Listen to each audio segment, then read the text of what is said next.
Hello दोस्तों, कैसे हैं आप सब। उम्मीद करता हूँ, आशा करता हूँ आप स्वस्थ होंगे, मस्त होंगे और जो भी आप काम कर रहे हो उसमें व्यस्त भी होंगे।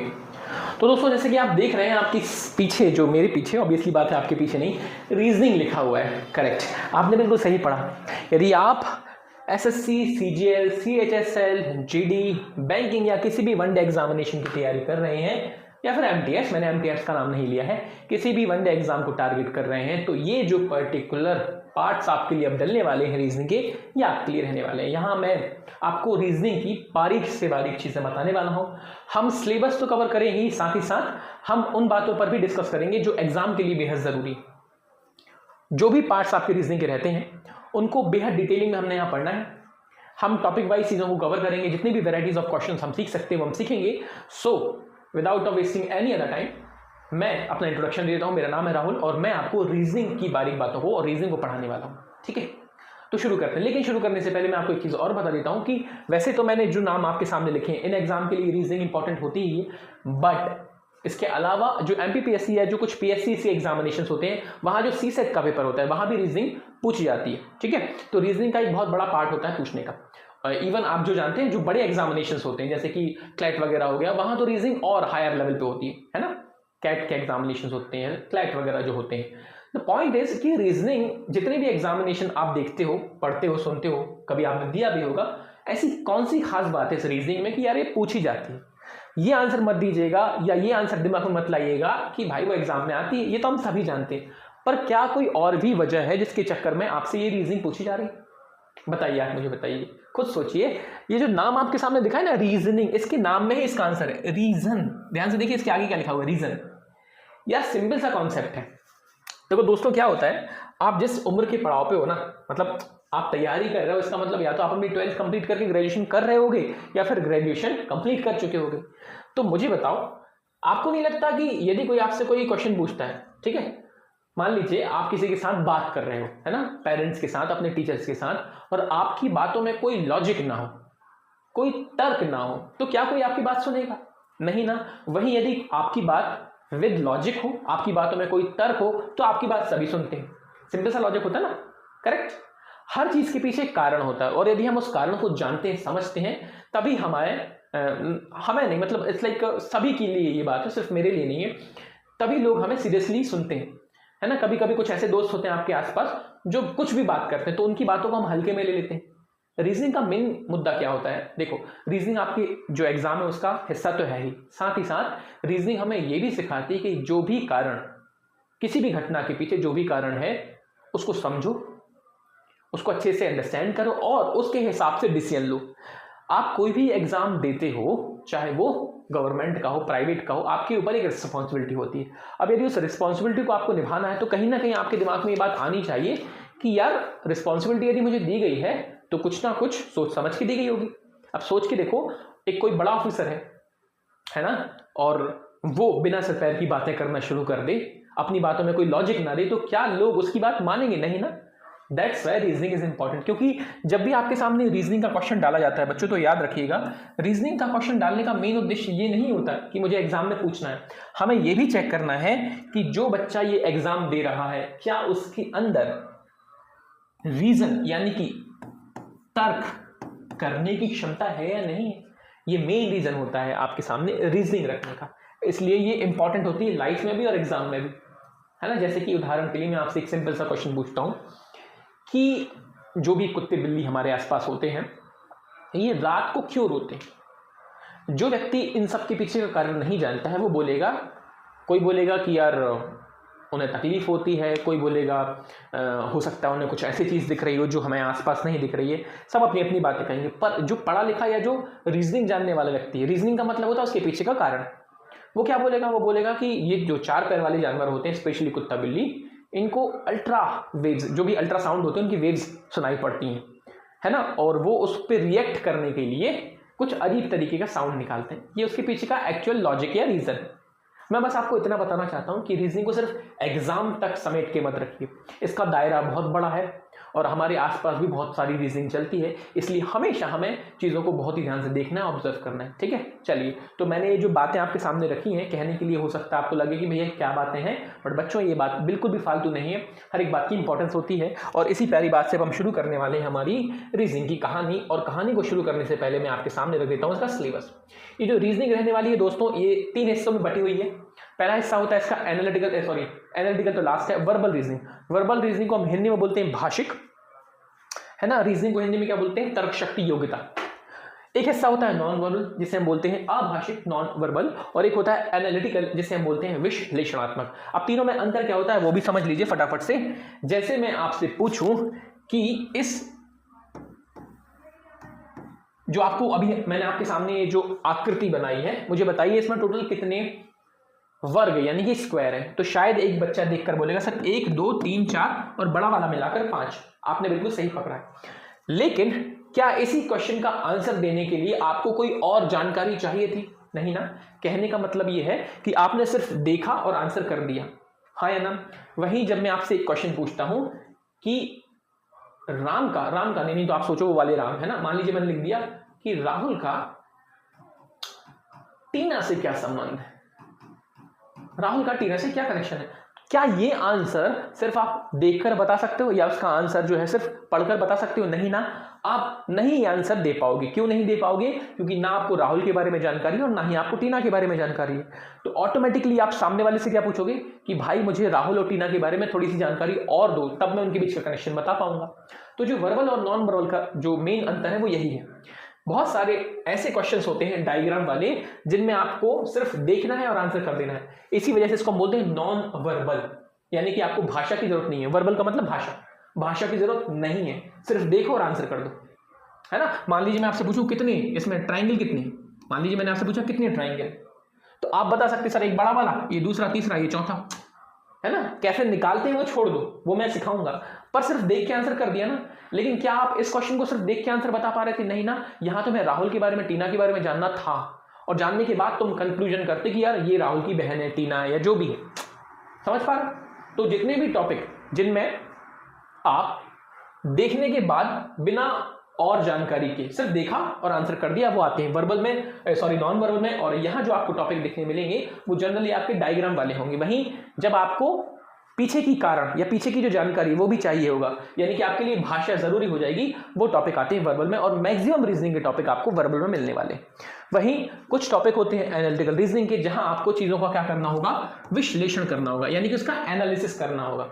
ठीक है, क्या करना होगा, एनालिसिस। मैं हिंदी में ना इंग्लिश में ज्यादा लिख देता हूं, एनालिसिस।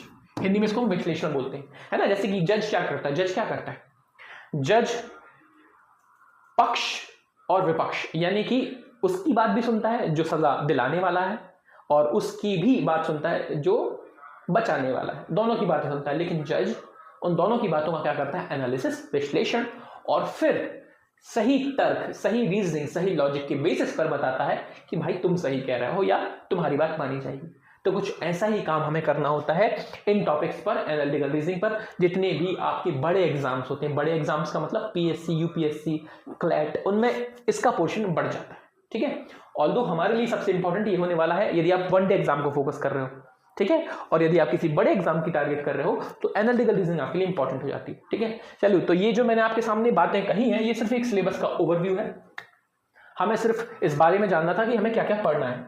अब हम और डिटेल में देखते हैं कि किस पर्टिकुलर सेक्शन में कितने टॉपिक्स हमारे सामने होने वाले हैं। तो याद रखिएगा, जब हम वर्बल रीजनिंग की बात करेंगे तो आपके सामने टॉपिक्स जो मिलने वाले हैं वो मिलने वाले हैं calendar, alphabet, input output, direction distance, sitting, series. जो भी लोग रीजनिंग से जुड़े हुए हैं वो इन टॉपिक से भली भांति परिचित हैं, पर जिन्होंने रीजनिंग को पहली बार देखना शुरू किया है वो देख सकते हैं कि ये टॉपिक हम पढ़ने को मिलने वाले हैं। कैलेंडर की हम बात करेंगे, अल्फाबेट, इनपुट आउटपुट। भले ही ये नाम इंग्लिश में लिखे हैं, पर हिंदी वाले बच्चों और चाहे इंग्लिश वाले बच्चों, आप दोनों को दिक्कत की जरूरत नहीं है। इसलिए नहीं जरूरत क्योंकि जब आप रीजनिंग पढ़ते हो तो भाषा उतनी इंपॉर्टेंट नहीं होती। मैथ्स हुआ, रीजनिंग हुआ, इनमें भाषा आपको दिक्कत नहीं देती।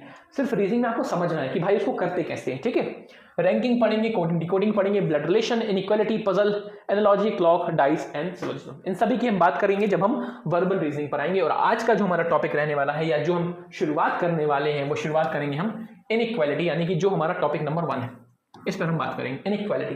कैसे करते समझेंगे। वहीं जब मैं नॉन वर्बल रीजनिंग की बात करूं तो नॉन वर्बल का मतलब ऐसे टॉपिक जिसमें सिर्फ और सिर्फ डायग्राम की बात करनी है, counting of figure, completion of figure, figure formation, grouping of, सभी में देखिए फिगर आ रहा है। एनालॉजी एंड क्लासिफिकेशन का मतलब भी फिगर की बात करेंगे हम, dot situation, images, figure, paper cutting, folding, series based जो हमारे फिगर्स होते हैं, मैट्रिक्स, इन सभी में आपको सिर्फ और सिर्फ फिगर की बात करनी है। दैट्स वाई ये सब नॉन वर्बल का पार्ट होने वाले हैं। वहीं जो थर्ड नंबर पे हमें जानकारी मिलेगी वो होगी इसकी एनालिटिकल रीजनिंग, और इसमें टॉपिक आते हैं कॉज एंड इफेक्ट, हिंदी में से हम बोलते हैं कारण और प्रभाव, स्टेटमेंट आर्ग्यूमेंट्स, कथन एवं तर्क, स्टेटमेंट एंड कंक्लूजन यानी कि कथन एवं निष्कर्ष, data sufficiency, course of action, assumption, decision making, और मिसलेनियस। मिसलेनियस का मतलब हिंदी में होता है विविध, यानी कि वो सारे टॉपिक जो कहीं ना कहीं इधर उधर छूट जाएंगे वो हम यहाँ कवर कर लेंगे। यदि कोई टॉपिक आप हमें सजेस्ट करते हैं कि सर ये भी हमें जानना है तो मैं आपके सामने वो टॉपिक रख दूंगा।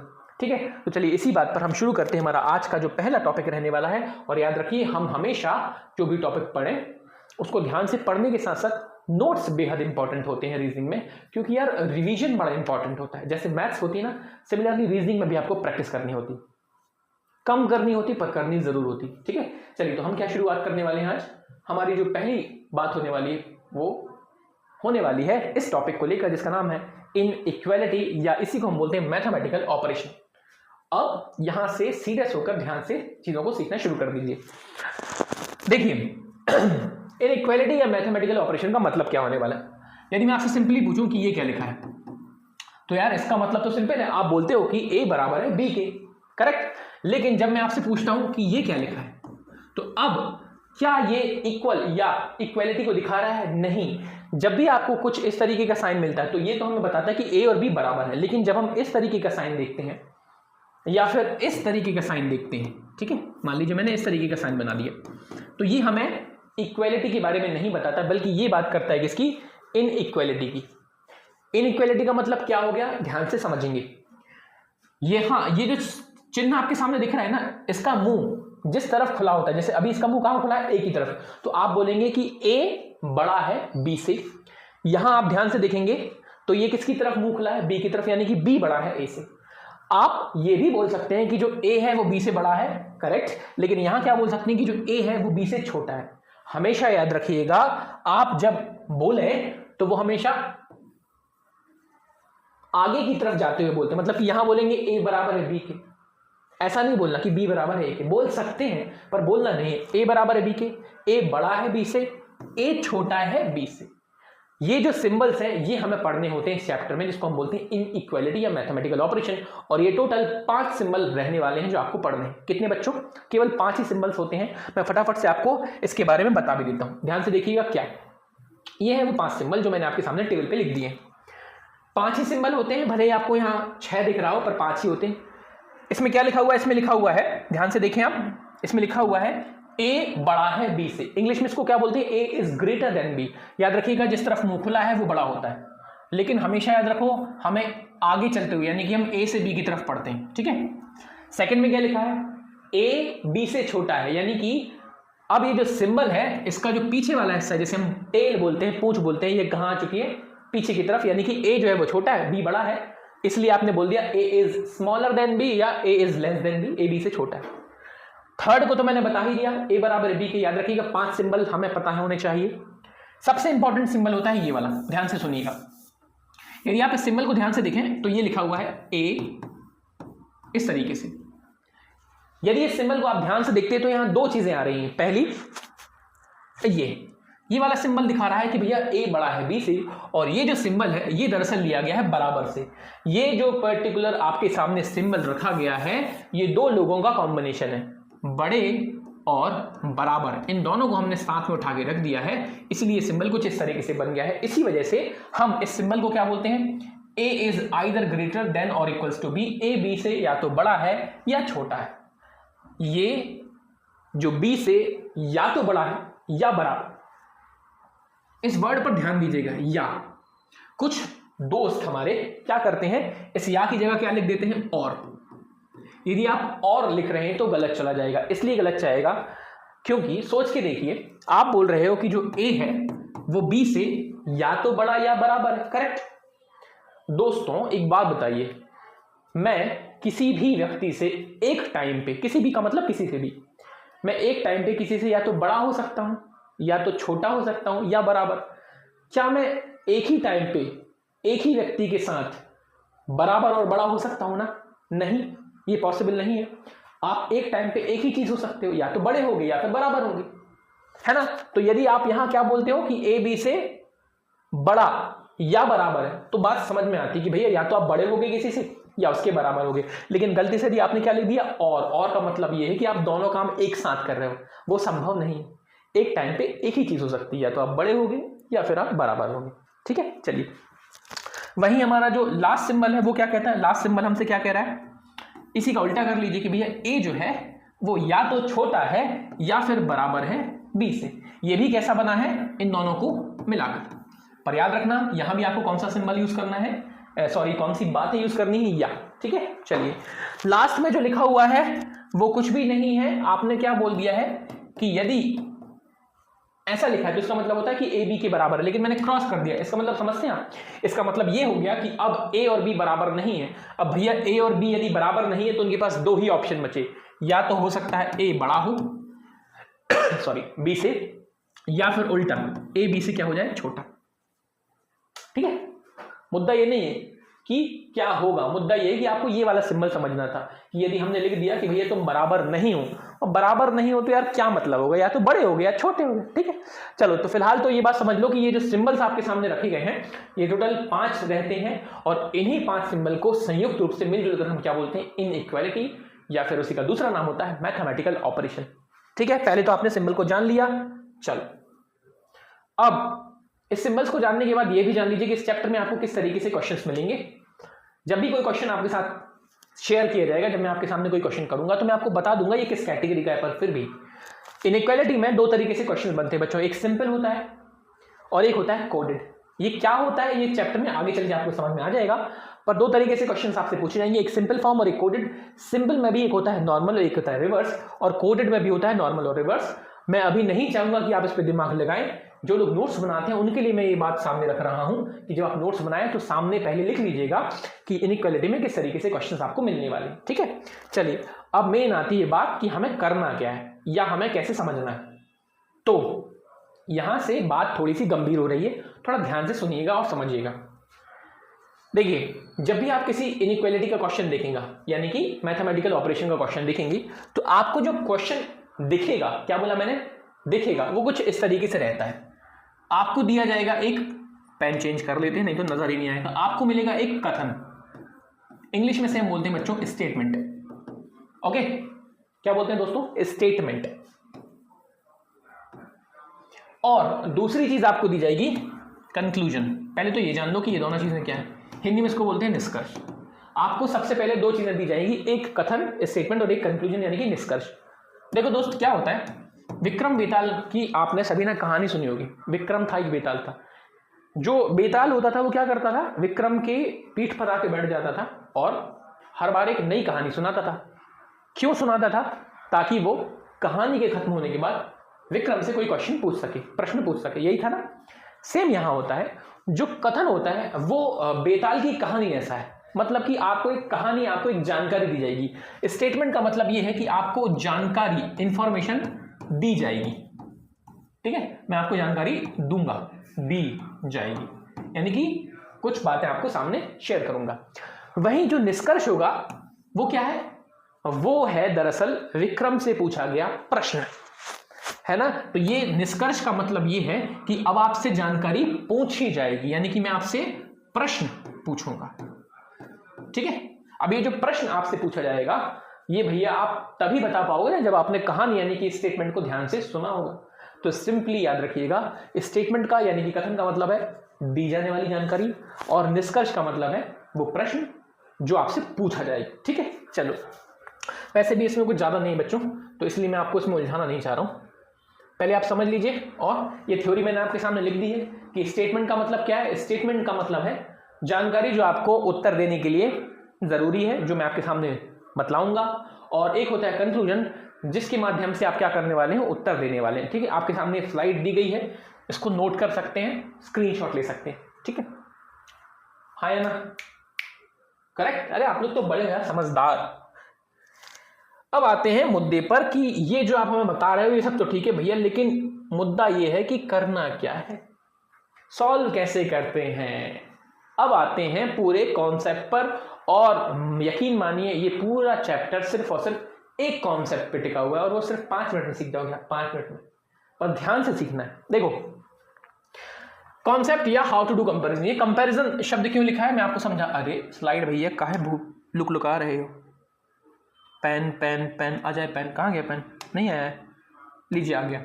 ये कंपैरिजन शब्द पता है क्यों लिखा है, ये इसलिए लिखा है क्योंकि जब भी आप कोई चिन्ह देखते हो, मान लीजिए ये लिखा है ए बड़ा है बी से, या मान लीजिए लिखा हुआ है ए छोटा है बी से, तो यार ये कंपैरिजन ही तो है ना, तुलना ही तो है। यदि एक बड़ा है तो दूसरा छोटा हो, तुलना है तो कहलाती है। जब कोई चीज बराबर होती तब तुलना नहीं होती। मैं तुमसे बड़ा हूं उम्र में, पैसे में, काम में, क्या हो रही, तुलना हो रही ना, इसलिए वहां कंपैरिजन वर्ड लिखा हुआ है। या मैं छोटा हूं, तुलना, ठीक चलो, पर लिखा क्या है उससे कहीं ज्यादा करना क्या है वो सुनो। देखो इसका कॉन्सेप्ट मैं सिखाने वाला हूं, और कॉन्सेप्ट सीखने का बहुत ही सिंपल सा तरीका, ध्यान से सुनिएगा।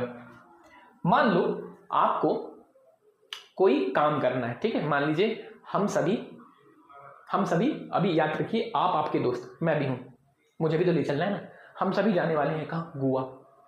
मान लीजिए हम सभी गोवा का प्लान करते हैं। मैंने कहा ठीक है चलो trip to Goa, let's go Goa. Goa की तरफ हमारी गाड़ी जाना चाहती है। मुझे बताओ यदि मुझे कोई भी प्लान करनी है, कोई सिचुएशन है, कोई बात करनी है, कोई गोवा जाने की ट्रिप प्लान करनी है, तो कौन कौन ऐसे लोग हैं जिससे मैं इस ट्रिप को लेके बात करूंगा। मुझे नहीं लगता कि हम में से कोई भी सबसे पहले मम्मी पापा से बात नहीं करता होगा, है ना। हम सभी जानते हैं कि हमारे लिए जीवन में सबसे ज़्यादा इंपॉर्टेंट कौन होते हैं, हमारे माँ बाप। यानी कि आपने क्या किया, अपने माँ पिता से बात कर ली। मान लीजिए मैंने किससे बोल दिया बात करने के लिए, पिताजी से। बेटा माँ भी लिख सकते हो, पिता भी लिख सकते हो, लेकिन मैंने शब्द बचाने के लिए सिर्फ यहाँ लिख दिया कि चलो माँ बाप से हमने बात कर ली, ठीक है, ओके। मुझे बताओ यदि बाई चांस आपके घर में, फैमिली में माँ बाप उपलब्ध नहीं, मतलब कहीं बाहर गए हैं, फोन पर भी बात नहीं हो रही है, तब आपको गोवा तो जाना ही है, और फिर आपको बात करनी, तो आप किससे बात करोगे, तो फिर आप अपने बात करते हो बड़े भाई बहन से। यानी कि आपने यहां लिख दिया भाई बहन, ठीक है ना। माता पिता के बाद किसका नंबर आता है, भाई बहन का, ठीक। अच्छा भाई बहन माता पिता इनके अलावा फिर कौन बचता है बात करने, करेक्ट, फिर बचते हैं हमारे दोस्त, ठीक है। अब आपका कोई पर्सनल दोस्त है ना, समझ गए ना आप, पर्सनल दोस्त, वो ऑटोमेटिकली इसी कैटेगरी में आ गया, महिला मित्र, पुरुष मित्र, बॉयफ्रेंड गर्लफ्रेंड, जो भी है वो आपकी इस कैटेगरी में आ गए। तो जब भी हमें कोई बात करनी होती है तो हम अपने पिता या माता, भाई बहन और दोस्तों से ही बात करते हैं, करेक्ट। लेकिन क्या हम बात करने के बाद, जब इन तीनों लोगों से अपन ने मान लो बात कर ली, पिताजी से बात कर ली, भाई से बात कर ली, दोस्त से बात कर ली, आप खुद से सोचो, क्योंकि हम इधर ऑनलाइन वाली सिचुएशन में ना, तो शायद आप मुझसे बात तो कर नहीं पाओगे, लेकिन खुद से सोचो, माता जी, पिताजी, भाई बहन, दोस्तों सबसे बात कर ली, आप सबसे पहले किसकी बात मानते हो या सबसे जरूरी किसकी बात समझते हो। बिल्कुल सही, आप बात समझते हो सबसे ज्यादा किसकी, पिताजी की। क्यों, क्योंकि भैया पैसा, धनी तो वही है ना। अच्छा लो पैसे को साइड में रख दो, बड़ा जो होता है हम उसकी बात मानते हैं ना, करेक्ट। इसका मतलब हम सबसे पहले किसकी बात मानते हैं बच्चों, भाई की बात मानते हैं कि पिताजी की, करेक्ट। आपने पिताजी की बात मान लेनी है, तो अपन ने पिताजी की बात मान ली। मैंने कहा चलो सबसे पहले अपन पिताजी की बात मान लेंगे। बाई चांस आपको पिताजी नहीं मिले, यानी कि पिताजी से आपकी बात नहीं हुई, आपकी बात सिर्फ किससे हुई, भाई से और दोस्त से। तो अब इन दोनों में बड़ा कौन है, भाई है ना बड़ा। इसका मतलब सबसे पहले आप पिताजी की बात मानते हो, और पिताजी से यदि बात नहीं हुई है तो फिर आप किसकी बात मान लेते हो, भाई की। और दोस्त तो यार वैसा है ना कि बिन पहले का लोटा जहां है। दोस्त को हम क्या बोलते हैं, दोस्त को तो हम बोलते हैं चल अबे चल तू साथ चलना है ना। कम ही दोस्त होते हैं ना जिनकी हम सुनते हैं, बल्कि हम तो क्या करते हैं, चल चल चल चल। तो दोस्त वैसा है। मेन आपको किसकी बात समझनी पड़ती, सुननी पड़ती, पिताजी की और भाई की। तो यदि आपके सामने पिताजी और भाई है तो किसकी बात मानोगे, पहले पिताजी। और यदि आपके सामने भाई है, पिताजी उपलब्ध नहीं है, तो आप किसकी बात मान लोगे, भाई, हाँ या ना। यानी कि सबसे पहले पिताजी, फिर भाई और फिर दोस्त। ये है हमारी बात मानने का क्रम। अब ये मैंने क्यों बताया है, क्योंकि जो मैंने आपको 5 सिंबल बताए, कौन कौन से सिंबल आए थे हमारे, ये वाला, छोटा वाला, बड़ा और बराबर, छोटा और बराबर, इन 5 सिंबल को अभी मैं जोड़ने वाला हूं यहां। देखिए कैसे, इन 5 सिंबल में से यदि आप ध्यान दें, इन 5 सिंबल में यदि आप ध्यान दें, तो ये वाला जो सिंबल है बच्चों, ये वाला, ये होता है दोस्त की तरह। दोस्त क्या होता है, दोस्त होता है हमेशा बराबरी का। अब आप में से कुछ लोग ये सोच रहे होंगे कि यार दोस्त, मेरा दोस्त तो बड़ा है उम्र में, उम्र में भले ही आपकी दोस्ती कम और छोटे लोगों के साथ हो सके, पर मानसिक रूप से मेंटली तो हम बराबर होते हैं ना। यदि हमारी किसी से मन से दोस्ती नहीं होती तो भैया आप तन से भी दोस्ती नहीं कर सकते। मन मिलना पहले जरूरी होता है, भले ही वो उम्र में बड़ा हो या छोटा हो। इसी वजह से जो दोस्त वाला चिन्ह है वो मैंने यहां रख दिया। बराबर का मतलब आपसे हमारे लिए क्या हो जाएगा, दोस्त। याद रखिए इस पूरे चैप्टर में मैं इस चिन्ह को दोस्त कहूंगा, ठीक है। चलिए फिर आते हैं किस पर, भाई पर। देखो भाई कैसा होता है, भाई हमारे घरों में कैसे होते हैं, बड़े हो सकते हैं, छोटे हो सकते हैं, लेकिन उनके साथ हम मस्ती मजाक यानी कि दोस्ती वाला बर्ताव बिहेवियर भी कर सकते हैं, करते हैं ना। इसी वजह से ये जो चिन्ह है, ये दोनों इन दोनों चिन्हों को मैंने भाई के नाम पे डाल दिया। क्यों डाला, क्योंकि बड़ा या बराबर, छोटा या बराबर, हाँ है ना, बड़ा या बराबर, छोटा या बराबर। तो इसका मतलब ये हो गया कि सर आप बोल सकते हो कि बड़ा या बराबर जो है या छोटा या जो बराबर है ये भाई को रिप्रेजेंट कर रहा है। जैसे ये चिन्ह किसको रिप्रेजेंट कर रहा है, बराबरी का दोस्त को, ये जो है बड़ा बराबर ये भाई को रिप्रेजेंट कर रहा है। अब कौन से चिन्ह बचे, ये दोनों चिन्ह बचे, और ये दोनों चिन्ह आ जाएंगे पिताजी के नाम पे। क्योंकि पिताजी तो भैया विशुद्ध रूप से बड़े आदमी होते हैं, सबसे बड़े वही होते हैं, उनसे कोई मस्ती मजाक नहीं। अब कहीं आपके दिमाग में ये तो नहीं आ रहा कि सर ये तो चलो हम समझ गए पिताजी बड़े हैं, लेकिन ये क्या छोटे पिताजी? नहीं बच्चों, मेरे दोस्तों, याद रखना ये जो भी चिन्ह आपके सामने बनाया है, इन चिन्हों में इनको भी आप पिताजी कहते हो, इनको भी आप भाई कहते हो, इनको दोस्त कहते हो। बस यदि मुंह इस तरफ खुला है इसका मतलब दिशा इस तरफ की है, और यदि मुंह इस तरफ खुला है तो दिशा इस तरफ की है। डायरेक्शन को रिप्रेजेंट करते हैं ये लोग, ठीक है, बस डायरेक्शन को रिप्रेजेंट कर रहे हैं। गलती से भी आप ये मत मानिएगा कि यार कुछ अलग है, ना ना ना, कुछ अलग नहीं है, ठीक है। चलो तो ये पिताजी, ये भाई हो गए और ये दोस्त हो गए। अब बात करते हैं कि इनको हमने कैसे हैंडल करना है। याद रखना, भूल मत जाना, सबसे पहले किसकी बात मानते हैं, पिताजी की, फिर भाई की और फिर दोस्त की। चिन्ह भी याद रखिएगा, किसको आपने पिताजी बोला, किसको भाई बोला और किसको दोस्त बोला। अब इसको यूज कैसे करना है वो भी सीख लेंगे। एक क्वेश्चन से हम आपको समझाते हैं कि इसको कैसे यूज करते हैं। कंपैरिजन करने का सबसे बढ़िया तरीका क्या होता है, बहुत ही सिंपल सा जो मैंने आपको फंडा समझाया है या जो कॉन्सेप्ट है बहुत ही सिंपल है, पापा भाई दोस्त, ये याद रख लीजिएगा। अब इसको एग्जीक्यूट कैसे करना है वो समझते हैं। देखो आपको जैसे मैंने बताया, सबसे पहले आपको जानकारी जो मिलती है उसे हम कथन कह देते हैं, और जो आपसे पूछा जाता है वो निष्कर्ष होता है। आपको प्रश्न कुछ इस तरीके से मिलने वाला है। ये आपके सामने एक प्रश्न है। प्रश्न में आपको बोला गया है सी, टी, वी और यू, बीच में आपके सामने चिन्ह यानी कि सिंबल्स डाल दिए। आपका पूरा का पूरा ध्यान इन पर होना चाहिए। जिसको आपने दोस्त बोला है, जिसको आपने भाई बोला है, जिसको आपने पिताजी या भाई बोला है, आपका ध्यान सी, टी, वी, यू पर नहीं चाहिए मुझे। आपका ध्यान किस पर चाहिए, चिन्ह पर, ठीक है। चलो अब करना कैसे कंपैरिजन, देखो आपसे ये जो जानकारी आपको दी गई इसके आधार पर आपसे जो क्वेश्चन पूछा गया वो ये पूछा गया है कि सी से वी की तरफ चेक करो, ठीक है। मैंने कहा ठीक है, हम सी और वी के बीच में चेक कर लेते हैं। जब मैं सी से वी की तरफ जा रहा हूं, ठीक है, तो मुझे बताइए जब मैंने सी और वी के बीच में चेक किया तो सबसे पहले मुझे कौन दिखा, यहां सबसे पहले मुझे मिला दोस्त। रास्ते में जो मिला, जो लोग रास्ते में मिलेंगे उन्हीं से तो मैं बात करूंगा। जब मैं सी से वी की तरफ जा रहा हूं तो सबसे पहले मुझे कौन मिला, मेरा दोस्त मिला ना, मैंने उससे बात कर ली। फिर मैं आगे गया तो कौन मुझे मिला, मेरा भाई मिला, लो मैंने उससे भी बात कर ली। अब आप बताइए इन दोनों दोस्त और भाई में सबसे बड़ा कौन है, दोस्त और भाई में तो भाई बड़ा होता है ना। और क्या मैंने अपने भाई की बात मानी, क्या मैंने अपने भाई की बात मानी, नहीं।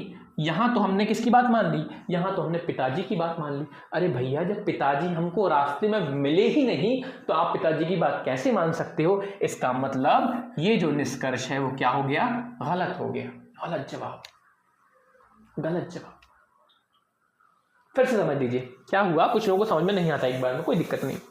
आपसे निष्कर्ष में पूछा गया कि सी और वी के बीच में चेक करो। मैंने कहा ठीक है कर लेते हैं। मैं सी से चला कहां, वी की तरफ। जब मैं सी से वी की तरफ जा रहा था तो रास्ते में मुझे सबसे पहले कौन मिला, मुझे मिले मेरे दोस्त। मैंने कहा दोस्त तुम मिले हो, तुमसे पूछ लेता हूं। फिर मैं और आगे गया, है ना, जब मैं और आगे गया तो मुझे मिला मेरा भाई, मैंने उससे बात कर ली। इन दोनों में बड़े कौन थे, मैंने दोस्त और भाई से बात की, पापा तो मिले ही नहीं। मुझे बात किसकी माननी थी, भाई की माननी थी, लेकिन गलती से मैंने बात देखो किसकी मान ली, पिताजी की। तो यार ये गलत इसलिए हो गया क्योंकि पिताजी मिले ही नहीं। पिताजी मिले, यदि पिताजी मिले होते तो मैं उनकी बात मान लेता, लेकिन पिताजी मिले ही नहीं। और बिना बात किए आप किसी की बात कैसे मान सकते हो भाई, पिताजी से पहले बात तो हो ना। इसीलिए ये कंक्लूजन क्या हो गया, गलत हो गया, ठीक है। चलिए अभी चिंता नहीं करें, जिनको समझ में नहीं आता है ना वो एक दो एग्जाम्पल का और वेट कर लीजिए, क्लियर हो जाएगा। वहीं जब मैं टी से यू गया, अब देखो टी से यू जाना है अगले निष्कर्ष में, अब आप टी से यू जाइए। जब मैं टी से यू जा रहा हूं तो सबसे पहले कौन मिल रहा है मुझे? मेरा भाई, और दोबारा भी कौन मिला मुझे? मेरा भाई। क्या मुझे दोस्त मिला? नहीं मिला ना। और जब दोस्त मिला ही नहीं तो आपने उसकी बात कैसे मान ली? नहीं मान सकते। इसका मतलब निष्कर्ष पहला और निष्कर्ष दूसरा दोनों ही गलत है, इसलिए आप आंसर क्या दे देंगे? आप आंसर दे देंगे चौथे नंबर का। क्यों? क्योंकि इस पूरे चैप्टर में आपको जो ऑप्शन है कुछ इस तरीके से मिलने वाले हैं, ध्यान से देख लीजिएगा। ये जो शब्द लिखा है अनुसरण, अनुसरण का मतलब आपके लिए होने वाला है सही। जैसे कि ओनली कंक्लूजन फर्स्ट फॉलोज, इसका मतलब क्या होता है? हिंदी में लिखा है केवल निष्कर्ष एक अनुसरण करता है। अनुसरण का मतलब वो निष्कर्ष सही है। तो यदि मान लीजिए आपका कोई भी निष्कर्ष सही नहीं तो आप क्या बोलेंगे? कि कोई भी अनुसरण नहीं करता। सिंपल, ठीक है। चलो एक दो क्वेश्चन और करेंगे, आपको क्लियर हो जाएगा, डोंट वरी अबाउट दैट। जैसे कि आपके सामने एक और क्वेश्चन है, मैंने एक क्वेश्चन आपके सामने रखा, आपसे सबसे पहले किसकी बात की गई है? आपसे सबसे पहले स्टेटमेंट की बात की। स्टेटमेंट का मतलब बच्चों क्या होने वाला है? कथन। और दूसरे में क्या पूछा गया है? निष्कर्ष। अब चेक करते हैं ये क्वेश्चन। आपको बोला गया डी से कहां जाओ? डी से ओ चलो, डी से ओ, डी से ओ, ठीक है, डी से ओ। अब जब हम डी से ओ आ रहे हैं, ठीक है, डी से कहां आ रहे हैं? ओ आ रहे हैं, तो डी से ओ आने में एक चीज होने लगी, वो क्या होने लगी? आप उल्टे आ रहे हो बच्चों, उल्टे। अब देखो यार ध्यान से, यदि मैं आपसे पूछूं कि ये जो आपके सामने बात लिखी है, ये क्या लिखी है? ये लिखी हुई है ए बड़ा है पी से, लेकिन मैं यदि इसी को घुमा दूं तो घूमने का मतलब क्या हो जाएगा? घूमने का मतलब होगा कि भैया बी जो है वो छोटा कहलाएगा। जैसे यहां ए बड़ा है बी से, तो ऐसे इसका मतलब क्या है? बी ए से छोटा है, ये होता है ना सेंस। तो जब आप उल्टे आते हो, जब आप उल्टे आते हो तो चिन्ह जो है वो पलट जाते हैं। इसका क्या मतलब है? सुनिएगा, यदि मैं ओ से जाता डी तब तो कोई दिक्कत नहीं है, लेकिन यदि मैं कहां से कहां आ रहा हूं? उल्टे आ रहा हूं, डी से कहां आ रहा हूं? ओ आ रहा हूं, तो जो भी आपको भाई, दोस्त, पिताजी के चिन्ह मिलेंगे वो रहेंगे तो वही, पर अपनी अपनी दिशा यानी कि डायरेक्शन बदल देते हैं। कैसे? चलिए समझते हैं। देखिए, जब मैं आपसे पूछ रहा हूं डी से कहां आओ? ओ की तरफ आओ, तो ये जो सबसे पहले आपको कौन मिलेगा? सबसे पहले उल्टे आने पर कौन मिलेगा? भाई मिलेगा। लेकिन भाई जो अभी इस तरफ देख रहा है, अब भाई कहां देखेगा? इस तरफ, यानी कि उसका चिन्ह पलट जाएगा। फिर रास्ते में कौन मिला? अगली बार दोस्त, तो दोस्त तो पलट के भी दोस्त ही रहता है। फिर कौन मिला? मुझे मिला भाई मिला, इस तरफ का चेहरा उस तरफ हो जाएगा, लो। फिर आगे कौन मिला? आगे मुझे कौन मिला? फिर से मेरा भाई मिला, लेकिन चेहरा जो इस तरफ था इस तरफ हो जाएगा। कितनी बार भाई, पिताजी, दोस्त कितनी बार मिलते हैं इससे कोई फर्क नहीं पड़ता। आप बस ये देखिएगा कि कौन बड़ा है कौन छोटा। इन सभी में सबसे बड़ा कौन है? भाई। और मैंने बात भी किसकी मानी है? भाई की। इसका मतलब ये हो गया हमारे लिए एकदम सही। सिंपल इतना सा रखना है। मैं आपको और एग्जाम्पल कराऊंगा, आपको क्लियर आ जाएगा। अगले में आपसे जो पूछा गया वो पूछा गया एम से कहां चलो? ई। अब भैया जब हम एम से ई जाएंगे तो इसमें आप बच्चा सीधे जा रहे हो कि उल्टा जा रहे हो? सीधा जा रहे हो ना। और यदि आप सीधे जा रहे हो तो चिन्ह को पलटने की जरूरत नहीं है। इसका मतलब जो लोग आपको मिल रहे हैं सीधा सीधा लिख लो। सबसे पहले कौन मिला? भाई। फिर कौन मिली? दोबारा भाई। फिर कौन मिले? दोबारा भाई। और लास्ट में दोस्त मिल गया। अब आप बताइए इनमें सबसे बड़े कौन है? भैया ही तो है ना। और मैंने बात भी किसकी मानी? भाई की। तो इसका मतलब कोई दिक्कत की बात नहीं है, आपने जिसकी बात माननी थी उसी की मानी है। दोनों ही निष्कर्ष सही हैं, इसलिए आप आंसर क्या लगाएंगे?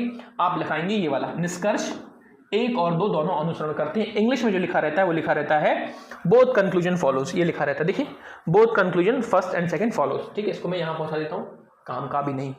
ठीक है, चलो अब एक क्वेश्चन और करते हैं, यही कर लेते हैं ताकि आपको समझ में आए। मान लीजिए मैंने एक स्टेटमेंट आपको दिया है। स्टेटमेंट क्या है? ए बी सी और ये लिखा हुआ है डी। ठीक है, और मैंने आपसे कंक्लूजन पूछा। कंक्लूजन ये मैंने आपसे पूछा, पहला कंक्लूजन।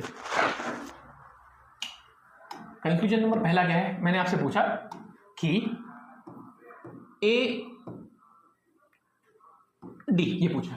अब आप देखो, आपसे जो पूछा गया है वो कहां से कहां पूछा गया है? ए से लेकर डी तक। अब आप ध्यान से देखिए, जब मैं ए से डी जा रहा हूं तो सबसे पहले कौन मिलेगा मुझे? पिताजी, दोस्त और भाई, ये तीनों मिले। भाई, पिताजी और दोस्त, भाई, पिताजी और दोस्त, इन तीनों में बड़ा कौन होता है?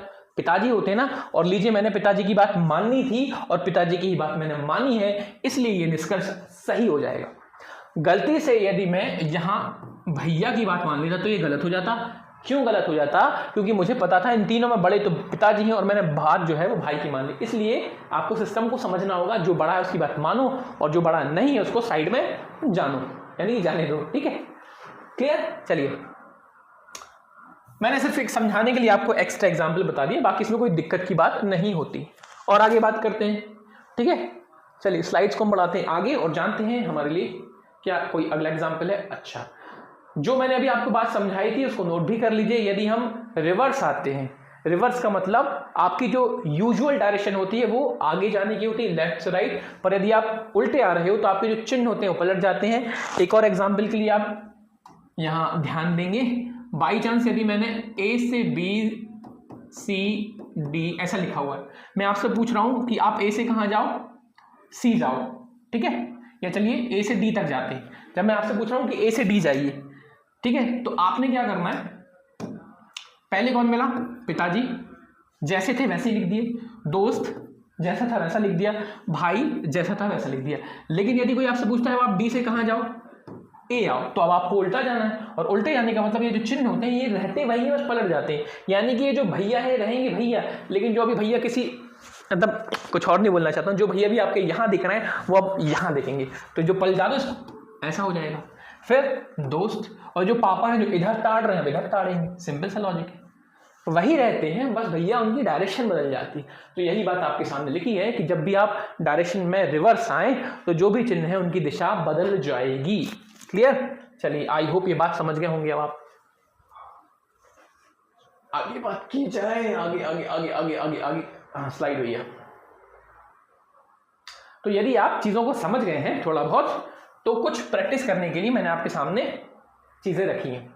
क्या है चीजें? बड़ी सिंपल है। देखो, आप मुझसे या किसी भी और दूसरे व्यक्ति से जब भी रीजनिंग सीखें तो हमेशा याद रखिए, जब भी आप किसी यूट्यूब ऑनलाइन वीडियो को देखते हैं तो कोशिश कीजिए कि हमें देखने से पहले, हमारा सॉल्यूशन देखने से पहले खुद उसको ट्राई कर लें वीडियो को पॉज करके, यदि आप रिकॉर्डिंग मोड पे देख रहे हैं तो, या फिर कोई दूसरा वीडियो देख रहे हैं जो रिकॉर्डेड किया जा सकता है।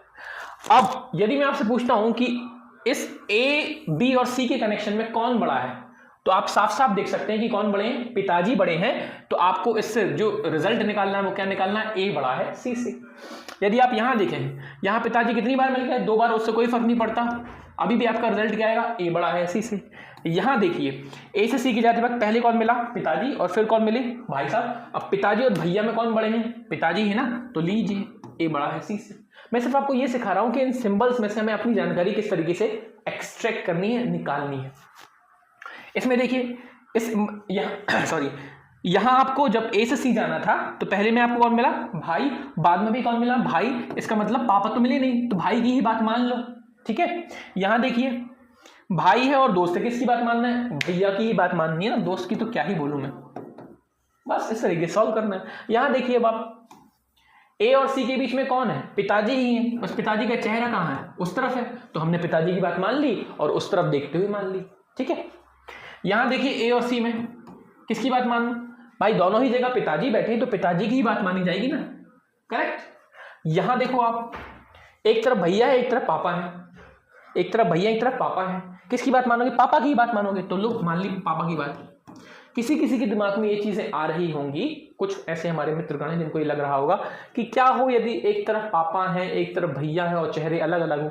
जो भी आपके मस्तिष्क में, जो भी आपके दिमाग में डाउट्स आ रहे हैं वो सारे अभी क्लियर हो जाएंगे, बस कुछ देर का इंतजार कर लीजिए। ठीक है, अब यहाँ देखिए दोनों तरफ ही कौन बैठे हैं, हमारे भाई बैठे हैं, दोनों का चेहरा इस तरफ है, तो हमने यहाँ से जो डिसीजन लिया वो ये ले लिया। अब इसमें आप बताइए क्या डिसीजन आना चाहिए, तो इसमें भी वही डिसीजन आएगा। क्यों? क्योंकि पापा तो बैठे नहीं है, दोस्त और भाई बैठे, और भाई की बात हमने मान लेनी है तो हमने मान ली। सिर्फ ये जो आपके सामने रखे गए हैं कॉन्सेप्ट कैप्सूल, ये इसलिए रखे गए हैं ताकि आपकी यदि अंडरस्टैंडिंग बन चुकी तो आप इसको यूज करना स्टार्ट कर दें। ठीक है, चलिए आगे बात करते हैं। ओके, अब आते हैं मुद्दे पर, जिसके दिमाग में जो जो डाउट्स हैं वो यहां क्लियर हो जाएंगे। देखिए, अब आप ध्यान से देखो, अब आप जाओ ए से सी, अपन गए, और जैसे अपन ए से सी गए तो यार पहले तो मुझे मिले ये पिताजी, मैंने कहा ठीक है, पापा, बाप, बापू, बापूजी, जो आप बोलते हो, ठीक है। लेकिन जैसे ही मैं बी से सी गया, यार वही पिताजी मुझे दोबारा मिल गए और इस बार उनकी डायरेक्शन अलग थी। ध्यान से देखिएगा, आप जब ए से सी जा रहे थे तो फादर पिताजी आपको 2 बार मिले हैं और दोनों की डायरेक्शन अलग अलग है। तो अब क्या करेंगे? दिक्कत आई ना। नॉर्मली जब तक हमारी डायरेक्शन सेम थी तब तक का हमें कोई डाउट नहीं था, लेकिन जैसे ही हमारी डायरेक्शंस अलग आती हैं तो दिक्कत आ जाती है बच्चों को। तो बच्चों इसको याद रखने का भी एक तरीका बता देता हूं और साथ ही साथ आपको क्या करना है वो सुनिए। डायरेक्ट मेरी बात, आपके घरों में, परिवार में कभी ना कभी ऐसी सिचुएशन जरूर होती है जब पिताजी कुछ और कह रहे हैं, बड़े भैया कुछ और कह रहे हैं। सुनना ध्यान से, पिताजी कुछ और कह रहे हैं, पापा कह रहे हैं नहीं आज तो हम नहीं, पापा बाहर जाने की बात नहीं करते। पापा क्या कहते हैं, मतलब पापा अपनी बात कुछ रख रहे हैं कि यार नहीं आज हमें ये काम करना है, ये मूवी देखने जानी है। भैया कुछ और कह रहे हैं, लेकिन दोनों की बातों की जो दिशा है, डायरेक्शन, वो अलग अलग है। एक इस छोर पे जा रहा है तो एक इस छोर पे। इस कंडीशन में क्या होता है, आप कॉमन सेंस लगाओ, इस कंडीशन में कोई डिसीजन निकल पाता है या फिर वो जो बात है वो और उलझ जाती है। सही पकड़े हो दोस्त, इस कंडीशन में कोई डिसीजन नहीं रहता बल्कि लड़ाई बढ़ी जाती है। सही होता ना। तो सेम यहाँ होता है। आपने ये याद रखना है, जब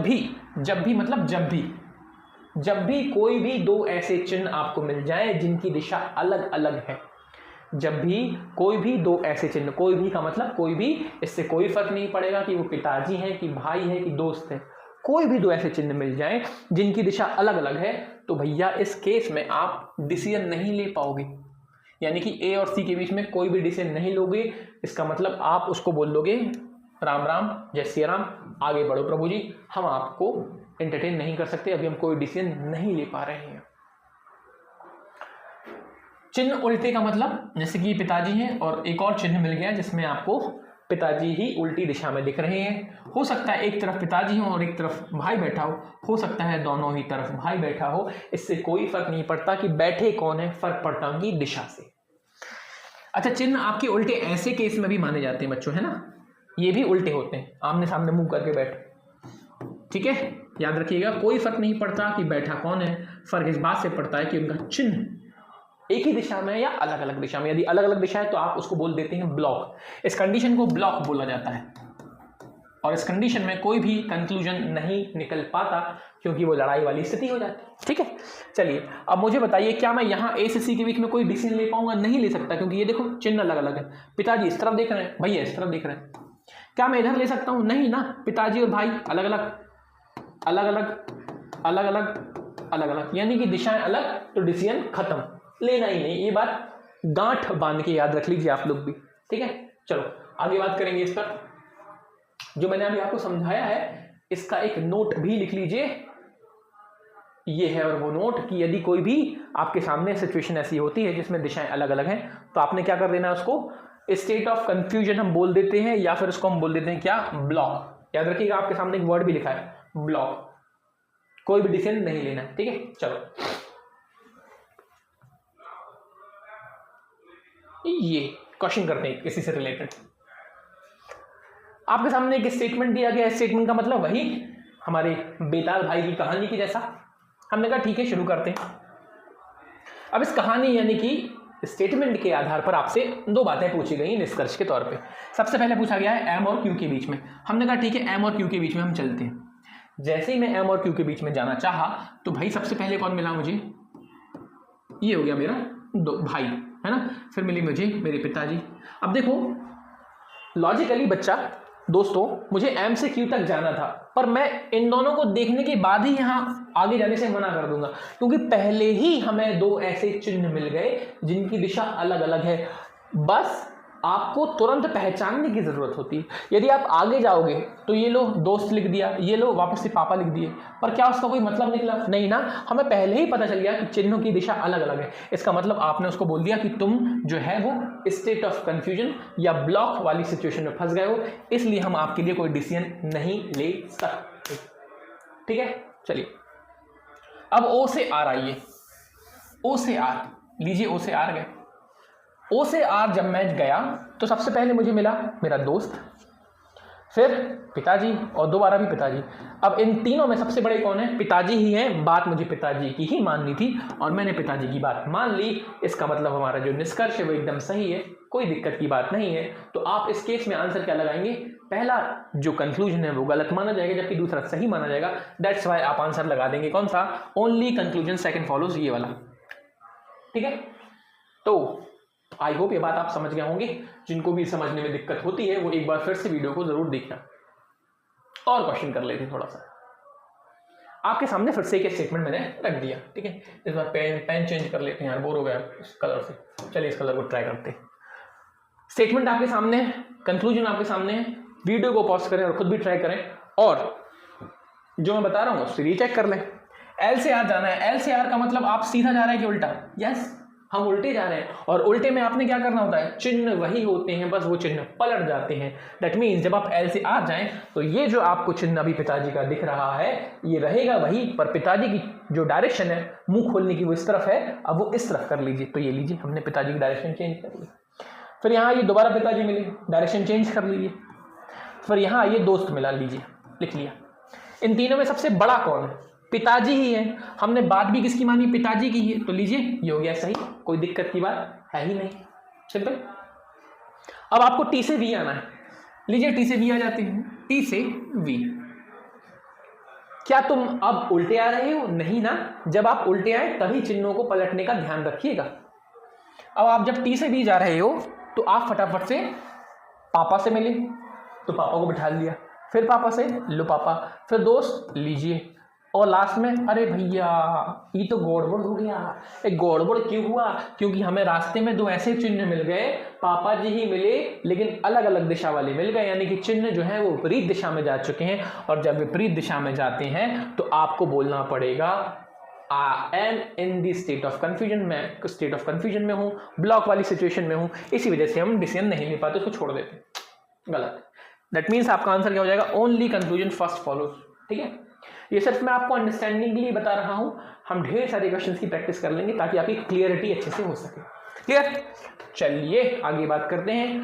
तो मैंने आपको अभी तक कितनी बातें बताई हैं। मैंने आपको सबसे पहली बात बताई है कि हमें पापा भाई दोस्त में सबसे बड़े होने के नाते पापा की बात माननी है, उसके बाद हम भाई की बात मानते हैं और एंड में हम दोस्त की मान लेते हैं मजबूरीवश। चिन्ह भी मैंने आपको उससे रिलेट करके बता दिए। दूसरी बात जो मैंने आपको बताई वो ये बताई कि जब आप उल्टे आते हैं तो वही चिन्ह होते हैं पर उनकी दिशाएं बदल जाती हैं, यानी कि यदि पापा इस तरफ मुंह खोल के खड़े हैं तो उल्टे आने पर पापा जी की दिशा मुंह खोलने की इस तरफ हो जाती है।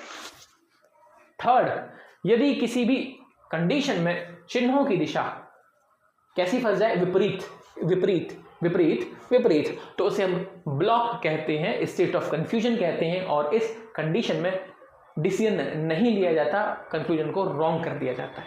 इतनी बातें हमने कही हैं, पढ़ी हैं और उसके कुछ क्वेश्चंस को देखा है।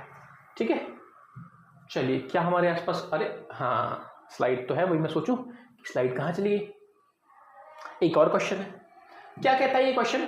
W से T तक की बात करता है और हमसे पूछा गया है क्या? सबसे पहला प्रश्न कि U से Y जाइए। U से Y, मुझे बताओ हम सीधा जा रहे हैं कि उल्टा? यस, हम उल्टा जा रहे हैं, तो जो भी चिन्ह है वो पलट जाएंगे। तो U से जब आप Y की तरफ गए, सबसे पहले आपको दोस्त मिला, मैंने लिख दिया, ये हो गया। फिर उसके बाद हम यहाँ गए, अब उल्टा जा रहे हो तो आपका जो मुंह इस तरफ खुला है वो पलट के इस तरफ हो जाएगा। लीजिए, ये पलटा दिया है ना, पहले मुंह इस तरफ खुला था, अब इस तरफ हो जाएगा। आगे देखिए, इसका भी मुंह इस तरफ खुला है पिताजी का, लीजिए इस तरफ खोल दिया। आगे जाइए, ये भी पिताजी इस तरफ देख रहे हैं, अब इस तरफ देखेंगे। अब बड़ा कॉमन सेंस है ना, हमें नजर भी आ रहा है कि इन तीनों में बड़े कौन है? पिताजी है। और हमें बात भी किसकी माननी थी? पापा की। और हमने बात भी किसकी मानी? पिताजी की। तो ये अपन ने कर लिया, कोई दिक्कत की बात नहीं है, एकदम सही है। दूसरे नंबर पे आपसे पूछा गया Z और T के बीच में। लीजिए चलो Z और T के बीच में बात कर लेते हैं। ये है Z और ये है T। ये है Z आम जिंदगी और ये है T मेंटल जिंदगी। Z से जब आप T की तरफ जा रहे हैं, क्या आपकी डायरेक्शन सीधी है कि उल्टी? यस, आपकी डायरेक्शन जो है वो सीधी है। और सीधी का मतलब आपको, सीधी का मतलब सिंगरौली के पास वाला सीधी नहीं, सीधे का मतलब आपको चिन्हों को पलटने की जरूरत नहीं है। जो भी चिन्ह उनको एज इट इज लिख लीजिए। सबसे पहले पिताजी, फिर ये दोस्त और ये फिर से पिताजी। अब इन तीनों में बड़े कौन है? पिताजी। और मैंने बात किसकी मानी थी? पिताजी की। मैंने बात भी किसकी मानी? पिताजी की। तो ये हो जाएगा सही नहीं, ये गलत है। बच्चों यहीं आती है कुछ कंफ्यूजन की स्थिति, ध्यान से सुनिएगा और समझिएगा। जब आप इसको ध्यान से देखेंगे तो आपको यह एहसास होगा कि हमें इन तीनों में सबसे बड़ा जो चिन्ह है वो पिताजी का दिख रहा है। मुझे बात भी पिताजी की माननी थी, जो कि मैंने मानी भी, पर एक गलती हो गई, चिन्ह गलत आ गया। जब आप किसी की बात मानते हैं तो पूरी बात मानी जाती है, आधी अधूरी मानने पर सामने वाला व्यक्ति आपसे खफा हो जाता है। कुछ ऐसी स्थिति यहाँ है। भाई बात बताओ, जब ये चिन्ह आपने यूज किया तो इस चिन्ह को पूरे तरीके से यूज करो ना। पापा की बात माननी तो पूरी मानो। पापा कह रहे हैं हमारी बात मानो, पापा का मुंह कहाँ खुला है? पापा का मुंह उस तरफ खुला है, और तुम देखो उनकी बात मान रहे हो, लेकिन उनकी बात मानते मानते तुमने मुंह उस तरफ कर दिया। क्या ये वाला चिन्ह और ये वाला चिन्ह सेम है? नहीं ना। यदि आपको पापा की बात माननी ही थी तो आपको ऐसे माननी थी, ये सही होता, ऊपर वाला गलत है। चिन्ह पलट गया। बात मानो तो पूरी मानो दोस्त, नहीं तो मत मानो। इसका मतलब क्या हमारा सेकंड वाला कंक्लूजन सही माना जाएगा? नहीं, केवल फर्स्ट वाला सही, इसलिए फर्स्ट ऑप्शन को टिक कर लीजिए। ये जो बारीक सी चीजें होती हैं बेहद इंपॉर्टेंट होती है किसी भी क्वेश्चंस के लिए। ठीक है, लगता है हमारी स्लाइड्स कंप्लीट हो चुकी हैं। चलिए, आई होप जितनी बातें मैंने आपको, क्या स्लाइड कंप्लीट हो चुकी हैं? Slide slide slide. चलिए, जितनी बातें मैंने आपको सिखाई हैं, समझाई हैं, उम्मीद करता हूं आप समझ पाए होंगे। नेक्स्ट जब हमारी क्लास होगी तो वहां मैं आपको कुछ सिस्टमैटिक कुछ क्वेश्चंस की प्रैक्टिस कराऊंगा। उसके बाद मैं आपको रिवर्स की बात भी समझाऊंगा कि कैसे हम रिवर्स इनइक्वालिटी को पढ़ते हैं। लेकिन आज की जो क्लास थी सिर्फ बेसिक अंडरस्टैंडिंग को लेकर थी। याद रखिए, मैंने आपको जो भी बताया उसको शॉर्ट में सम अप कर देता हूँ। सबसे पहले मैंने आपको बताया कि ये जो इनइक्वालिटी या मैथमेटिकल ऑपरेशन होता है ये क्यों होता है। तो इसकी वजह है इसके सिंबल या चिन्ह, जो कि जनरली कितने होते हैं? 5। ठीक है, अब जब इन चिन्हों को इस्तेमाल करते हैं तो हमने पापा भाई और दोस्त वाला कॉन्सेप्ट इस्तेमाल किया, जिसमें से जो बड़ा है उसकी बात मान ली जाती है। सबसे इंपॉर्टेंट चीज, यदि आप सीधे जा रहे हैं तो इन चिन्हों की दिशा नहीं बदलेगी, लेकिन यदि आप रिवर्स जा रहे हैं तो इन चिन्हों को पलटना होता है। बात मानने का सिस्टम वही है, जो बड़ा है उसकी बात मानी जाएगी। दूसरी सबसे इंपॉर्टेंट चीज, यदि रास्ते में चलते चलते दो ऐसे चिन्ह टकरा जाए जिनकी दिशा उल्टी है, तो आपने उसको बोल देना है block, in decision state of confusion, और उस कंडीशन में कोई भी कंक्लूजन सही नहीं होता है। इसी वजह से हम उसको करेक्ट नहीं करते, बस उसको गलत करके छोड़ देते हैं। इतनी बातें आपको बता दी गई हैं, आपने कुछ क्वेश्चंस की प्रैक्टिस की है, आप खुद भी इन क्वेश्चंस की प्रैक्टिस कर लीजिए। और भी हम बातें जानेंगे, लेकिन नेक्स्ट वीडियो में। तब तक आपने क्या करना है? एंजॉय करना है, और जो भी पढ़ा है उसको ध्यान से रिवाइज करना है। ठीक है, चलिए आज के लिए इतना ही रखते हैं। Okay, bye bye.